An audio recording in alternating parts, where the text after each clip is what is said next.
Hello friends, welcome back to our YouTube channel Ammu's reels. അപ്പോൾ ഇനി നമ്മൾ ഉണ്ടാക്കാൻ പോകുന്നത് വളരെ സോഫ്റ്റ് ആയിട്ടുള്ള പഫി ആയിട്ടുള്ള സൂപ്പർ സ്വീറ്റ് ആയിട്ടുള്ളൊരു 4 മണി പലഹാരമാണ്. നമ്മുടെ വീടുകളിലൊക്കെ കിട്ടുന്ന നിസ്സാരമായിട്ട് നമുക്ക് അവൈലബിൾ ആയിട്ടുള്ള വെറും 4 ഇൻഗ്രീഡിയൻസ് ഉപയോഗിച്ചുകൊണ്ട് നമുക്ക് സൂപ്പർ ഡിഷ് പ്രിപ്പയർ ചെയ്തെടുക്കാം. അപ്പോൾ ഇതെങ്ങനെ ഉണ്ടാക്കുന്നതെന്ന് നമുക്ക് നോക്കിയാലോ. അപ്പോൾ ഇതിൻ്റെ മെയിൻ ഇൻഗ്രീഡിയൻ്റ് എന്ന് പറയുന്നത് ഗോതമ്പ് പൊടിയാണ്.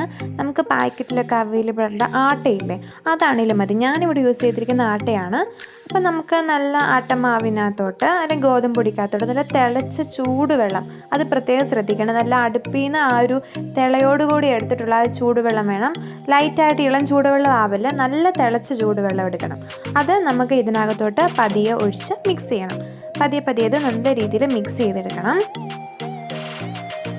ചൂടൊന്ന് ചെറുതായിട്ട് കുറയുമ്പോഴത്തേക്കിനും നമുക്ക് സ്പൂൺ മാറ്റിയിട്ട് കൈ കൊണ്ട് നന്നായിട്ട് മിക്സ് ചെയ്യാൻ കേട്ടോ. അങ്ങനെ നന്നായിട്ട് മിക്സ് ചെയ്തെടുക്കുക. അപ്പോൾ ഇതിൻ്റെ ഒരു പരുവം എന്ന് പറയുന്നത് ഒരു ഒട്ടിപ്പിടിക്കുന്ന പരുവാണ്. ചപ്പാത്തി കുഴയ്ക്കുന്ന പോലെ അത്രയ്ക്ക് ഹാർഡാക്കി എടുക്കരുത്.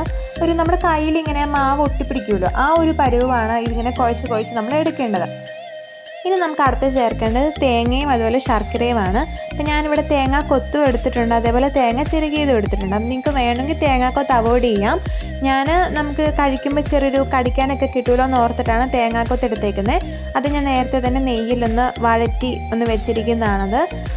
അതുപോലെ തന്നെ ഏലക്കാപ്പൊടി ഇട്ടാൽ നമുക്ക് നല്ലൊരു ടേസ്റ്റും അതുപോലെ നല്ലൊരു വാസനയൊക്കെയാണല്ലേ. അപ്പോൾ ഏലക്കാപ്പൊടിയും കൂടെ ഞാൻ ചേർത്തിട്ടുണ്ട്. നന്നായിട്ട് നമുക്കിതൊന്ന് മിക്സ് ചെയ്തെടുക്കാം. നമ്മൾ മാവ് കുഴച്ച് വെച്ചിട്ട് ഒരു 5 മിനിറ്റ് മാറ്റി വെക്കുവാണെങ്കിൽ മാവ് നന്നായിട്ട് സോഫ്റ്റ് ആയിട്ട് വരും കേട്ടോ. അപ്പം ഞാൻ പതിയെ ഗ്യാസൊക്കെ കത്തിച്ച് ഒരു പാത്രം വെച്ചിട്ടുണ്ട്.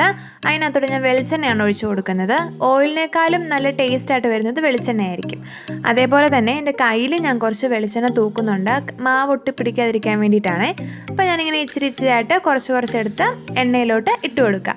മീഡിയം ടു ഹൈ ഫ്ലെയിമിനിടയ്ക്ക് വെച്ചിട്ട് നമുക്ക് കുക്ക് ചെയ്യാം. ഒത്തിരി കുറച്ച് വെക്കണ്ട ഫ്ലെയിം. കാരണം എന്താണെന്ന് വെച്ചാൽ ഓൾറെഡി നല്ല ചൂടുവെള്ളത്തിൽ നമ്മൾ കുഴച്ചെടുത്തിട്ടുള്ളതുകൊണ്ട് ജസ്റ്റ് അതൊന്ന് ഫ്രൈ ആയാൽ മാത്രം മതിയായിരിക്കും. ഇനി അതുകൊണ്ടൊരു മീഡിയം ടു ഹൈ ഫ്ലെയിമിനിടയ്ക്ക് വെച്ചിട്ട് കുക്ക് ചെയ്താൽ മതി.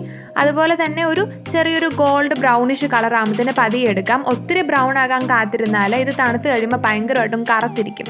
അപ്പം നമ്മുടെ ഈ ഒരു സ്വീറ്റ് തയ്യാറായിട്ടുണ്ട്. വളരെ പഫിയും വളരെ ടേസ്റ്റിയാണ്, ഭയങ്കര സ്മൂത്താണ് എൻ്റെ അകമൊക്കെ, കഴിക്കാൻ വളരെ രുചിയാണ്. അപ്പോൾ എല്ലാവരും ഈ സ്നാക്ക് ഒന്ന് ട്രൈ ചെയ്ത് നോക്കിയിട്ട് എങ്ങനെ ഉണ്ടെന്ന് കമൻറ്റ് ബോക്സിൽ വന്ന് പറയണം കേട്ടോ. അപ്പോൾ പുതിയൊരു വീഡിയോ ആയിട്ട് കാണാം. അതുവരേക്കും ടാറ്റാ.